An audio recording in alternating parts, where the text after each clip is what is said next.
हर हर महादेव. शिवपुराण काय आहे, ते कशासाठी सांगितलं गेलंय, तोडगे तोडगे तोडगे तोडगे म्हणजे शिवपुराण आहे का, अशी सगळी प्रश्न आपल्या मनामध्ये निर्माण होतात. मुळात काय असतं, जेव्हा आपण संकटाच्या मध्ये अडकलेलो असतो तेव्हा त्या संकटातून बाहेर पडण्याचा मार्ग आपण शोधू लागतो.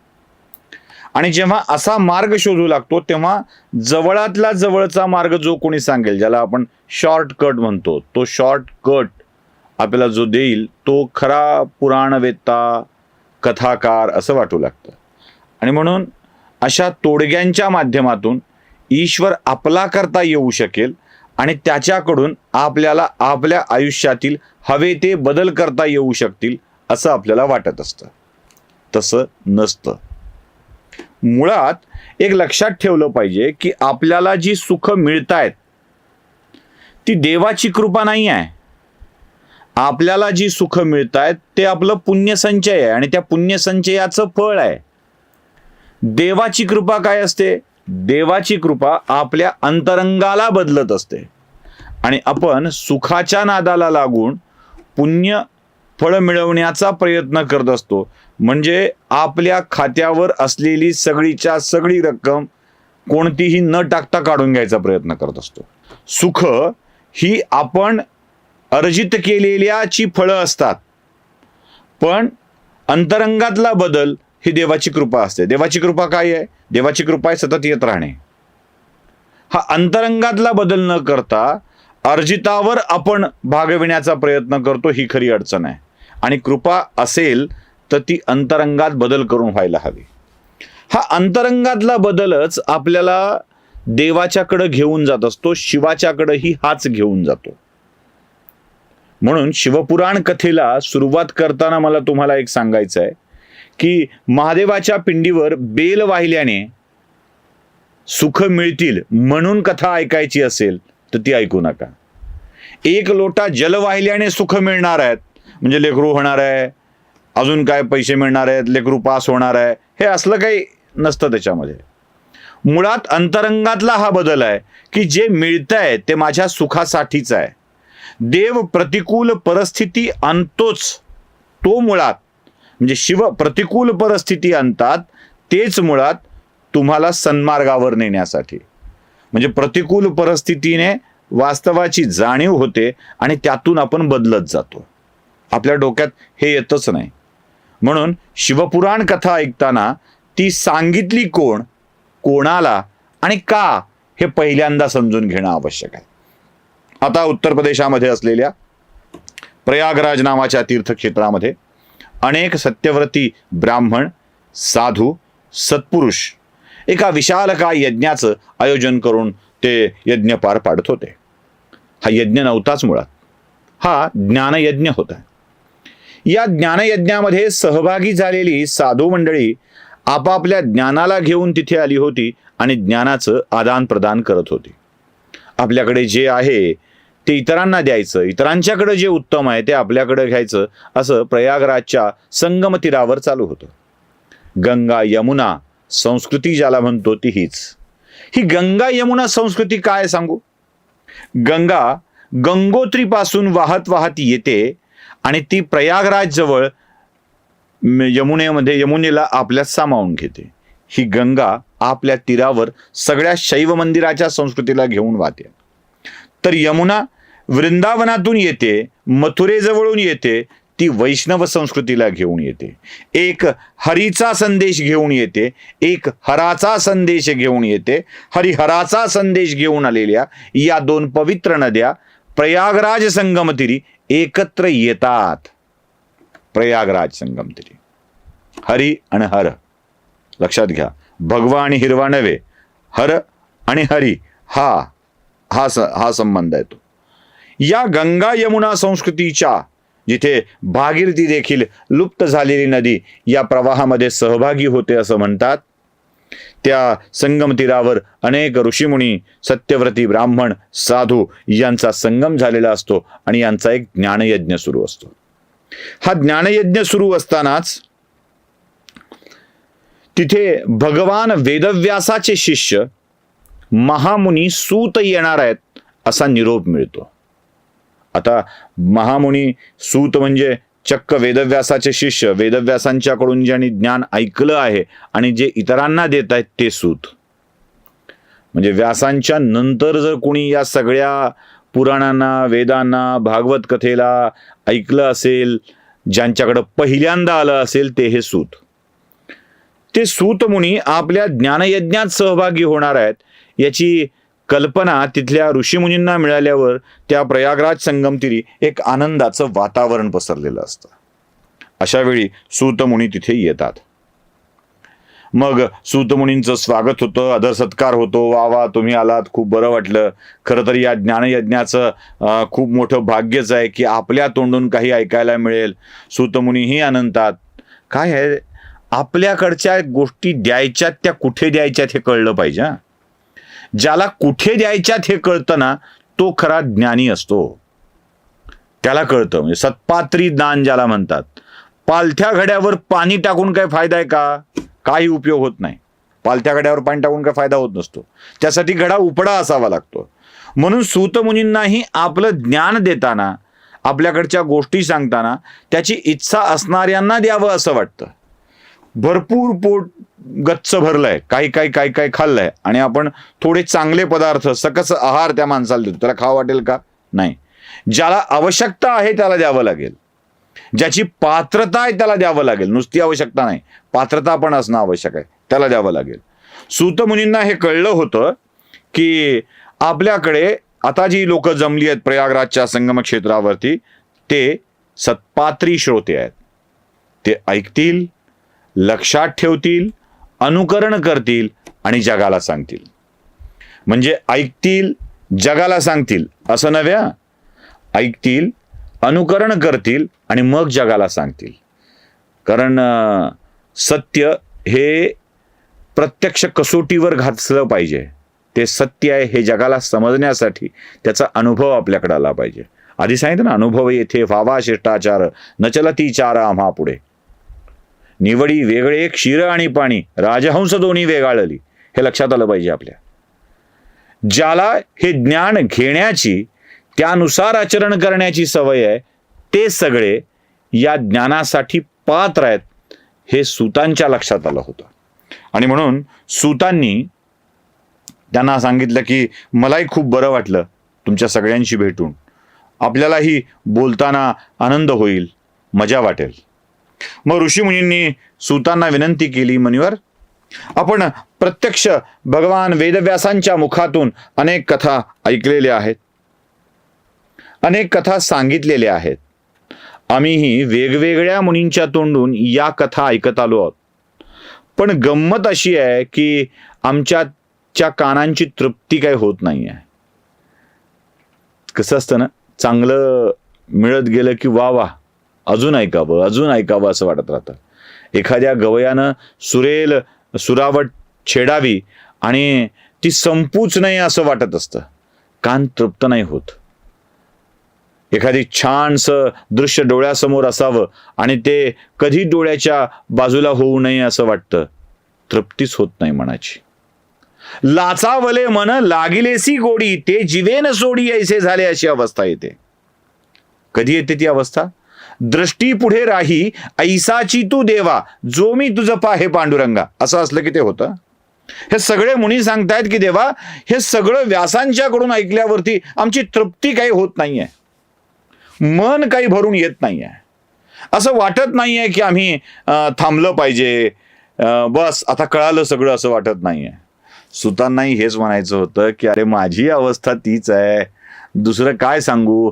वेदव्यासाने मला एवढं सगळं ज्ञान दिल्यानंतर सुद्धा मीही त्याच अवस्थेमध्ये आहे. मी तरी कुठे तृप्त आहे आणि ही तृप्ती मिळत नाही आहे. म्हणून तर तृप्तीसोबत शांती शोधण्यासाठी मी असा फिरतोय. माझ्याकडं असलेलं ज्ञान इतरांना द्यावं, त्यांच्याकडून ते जगात पसरवावं, त्यांच्याकडून ते सगळ्यांच्याकडे जावं, यासाठी तर मी फिरतोय. सूतांनी असं सांगितल्यानंतर ऋषींनाही आनंद झाला. त्यांना वाटलं की चला आता खूप काही छान ऐकायला मिळणार आहे, पण खूप काही छान ऐकायला मिळणार आहे तर त्यांना सांगायची इच्छा झाली पाहिजे, ठीक आहे नाही? म्हणजे कलाकार सुद्धा गाणं केव्हा छान गातो? टाळ्या मिळतील तेव्हा. खूप टाळ्या पडल्या, वा वा असा आवाज प्रेक्षकांच्या मधून निघाला की कलाकार सुद्धा छान गाणं गाऊ लागतो. वाह उस्ताद वाह असं म्हटल्यावर तबलजींची बोट तबल्यावर अगदी सराईतपणे फिरू लागतात आणि छान नाद कानावर पडतो. सांगणाऱ्याला ऐकणाराही तेवढाच पात्र असेल आणि तो दाद देत असेल तर सांगण्यात मजा येते. यांना ते माहित होतं ऋषींना. त्यांनी सुतांना सांगितलं की व्यासांच्या तोंडून आपण ऐकलंय म्हटल्यावर तर ते अस्सल 52 कशी सोनच असणार आहे. त्यामुळं ही जी काही देवाची कथा आहे, जे काही तुम्ही सांगता ते आम्हाला सांगावं आणि मन अधीर झालेलं मन, अतृप्त असलेलं मन, काहीतरी शोधामध्ये असलेलं मन शांत करण्यासाठी काय बरं केलं पाहिजे हे जरा आम्हाला सांगा. आणि एवढंच नाही सूत महोदय, या पृथ्वी तलावरच्या लोकांची अवस्था मोठी बिकट होत चालली आहे, वाईट होत चालली आहे आणि ती अवस्था सुधारण्यासाठी प्रयत्न करणं आवश्यक आहे. तृप्तीचा आनंद लक्षात ठेवा. योगी आदे स्वानंद तृप्ती सुखासी विकृती पै नाही असं नाथांनी सांगून ठेवलंय. योगिया म्हणजे योगी, जो जोडतो तो योगी. हा योगी अशी स्वानंद तृप्ती देत असतो की ते वाक्य आहे ना आपलं प्रसिद्ध एका राजकारण्याचं बघा, वा मजा आ गया. तर ते मजा आ गया ही स्थिती असते आणि अशी मजा सतत सतत मिळत राहावी असं वाटत राहतं. योगी आदे स्वानंद तृप्ती सुखासी विकृती पै नाही. या सुखाला विकृती नसते. सूत ऋषी असेच योगी आहेत जे स्वानंद तृप्ती देणार आहेत. या सुखाला विकृती असणार नाहीये. सुतांच्या समोर प्रयागराज संगमावर जमलेल्या ऋषी मुनींनी त्यांच्या समोर बोलायला सुरुवात केली आहे. मुनिवर, खूप ऐकलं आजवर, पण तृप्ती काही मिळत नाहीये. आश्वस्त होत नाहीये मन. आश्वस्त का होत नाहीये? आश्वस्त न होण्याचं कारण असं आहे मुनिवर की या सगळ्यांनी जगाचं कल्याण होईल असं आम्हाला वाटत नाही. असाच प्रश्न नारदांच्या समोर सुद्धा उभा राहिलेला होता. नैमिषारण्यामध्ये बसलेल्या ऋषींच्या समोर सुद्धा हाच प्रश्न होता. ऋषींना चिंताच असते जगाच्या कल्याणाची. ते म्हणाले की परिस्थिती बदलत चालली आहे. सूतमुनी, काय बदलते परिस्थिती? घनघोर स्थिती येणार आहे. लोक मूढ होतील, अज्ञानी होतील. या अज्ञानातून ते पाप करायला लागतील, व्यभिचाराच्या मार्गावर जातील. चांगलं काय, वाईट काय, सत्य काय, असत्य काय याची जाणीव लोकांना असणार नाही आहे. ते द्विजनिंदक होतील.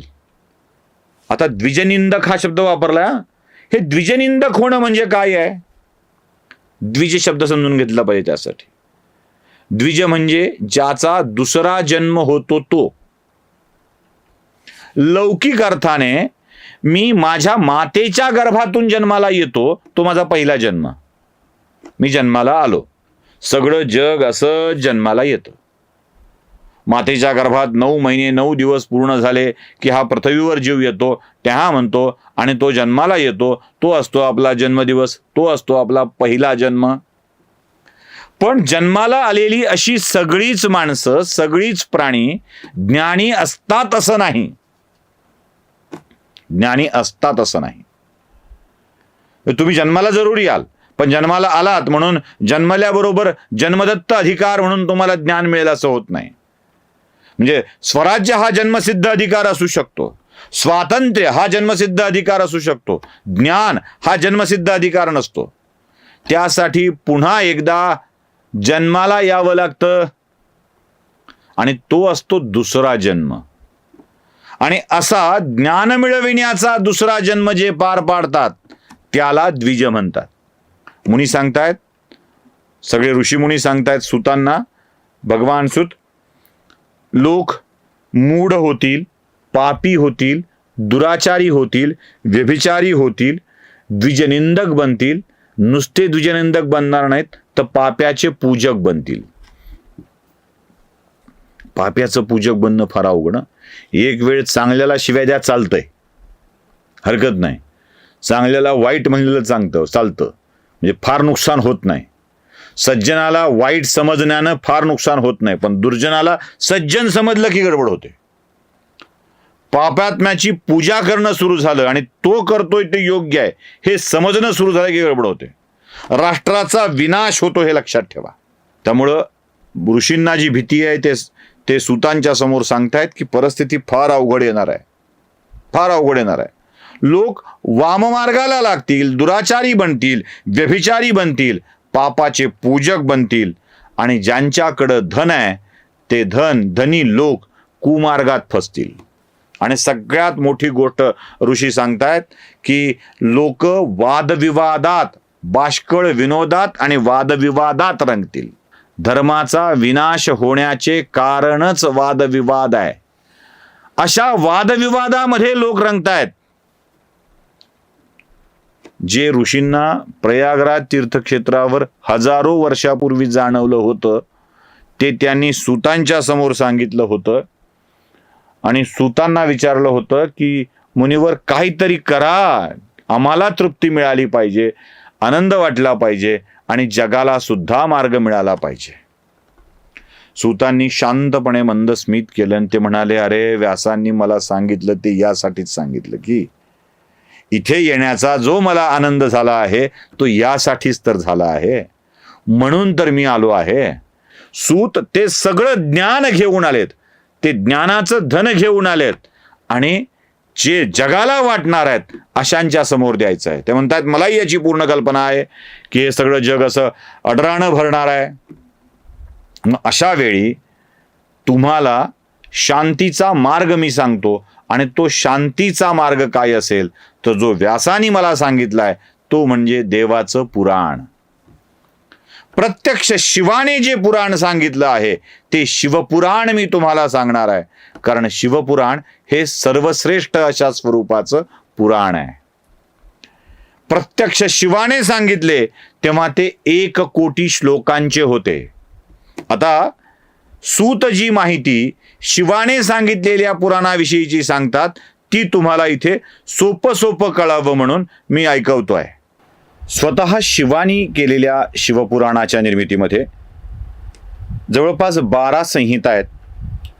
विद्येश्वर संहिता, रुद्र संहिता, विनायक संहिता, उमा संहिता, मात्र संहिता, एकादश रुद्र संहिता, कैलाश संहिता, शतरुद्र संहिता, कोटी रुद्र संहिता, शतकोटी रुद्र संहिता, वायवीय संहिता, धर्म संहिता. या संहितेतले प्रत्येकाचे श्लोक कसे आहेत ते आपण बघूया. विद्येश्वर संहितेमध्ये 10,000 श्लोक आहेत. त्यानंतर रुद्र संहिता, विनायक संहिता, उमा संहिता, मात्र संहिता याच्यामध्ये 8,000 श्लोक आहेत. एकादश रुद्र संहितेमध्ये 13,000 श्लोक आहेत. कैलास संहितेमध्ये 6,000 श्लोक आहेत. शतरुद्र संहितेमध्ये 3,000 श्लोक आहेत. कोटिरुद्र संहितेमध्ये 9,000 श्लोक आहेत. सहस्त्रकोटी रुद्र संहितेमध्ये 11,000 श्लोक आहेत. वायवीय संहितेमध्ये 4,000 श्लोक आहेत. तर धर्मसंहितेमध्ये 12,000 श्लोक आहेत. भगवान वेदव्यासानी ज्या संहितांचं छोटं करून त्याला 7 संहितांच्या मध्ये ते लिहिलं आणि जवळपास 24,000 श्लोकांचं शिवपुराण केलं. त्या संहिता कशा आहेत ते बघूया. विद्येश्वर संहिता, रुद्र संहिता, शतरुद्र संहिता, कोटिरुद्र संहिता, उमा संहिता, कैलास संहिता, वायवीय संहिता. सूत सांगतात की हे शिवानी केलेलं पुराण 1 कोटी श्लोकांचं होतं, ज्याचं वाचन, ज्याचं सगळं करणं हे अशक्यप्राय होतं. म्हणून महर्षी वेदव्यासानी या पुराणाच्या मध्ये बदल केला. ते संक्षिप्त केलं, ते छोटं केलं आणि त्या एकूण संहितांच्या मध्ये केवळ 7 संहिताच घेतल्या. आता त्या 7 संहिता कोणकोणत्या आहेत तेही बघावं लागेल. व्यासांनी संक्षिप्त केलेलं हे शिवपुराण जगामध्ये तुम्हाला पुण्य मिळवण्यासाठी, शांती मिळवण्यासाठी, ज्ञानाचा खरा मार्ग आणण्यासाठी उपयुक्त ठरणार आहे. तेच शिवपुराण मी तुमच्या समोर आता सांगतो आहे. ते शांत चित्ताने ग्रहण करावे. ही कथा अशी एकात एक गुंफलेली आहे. ती फुलत बहरत जाणार आहे. तुमच्या मनालाही सुखद अनुभूती देत जाणार आहे. तीच कथा आता पुढच्या भागापासून आपण श्रवण करूया. बोला हर हर महादेव.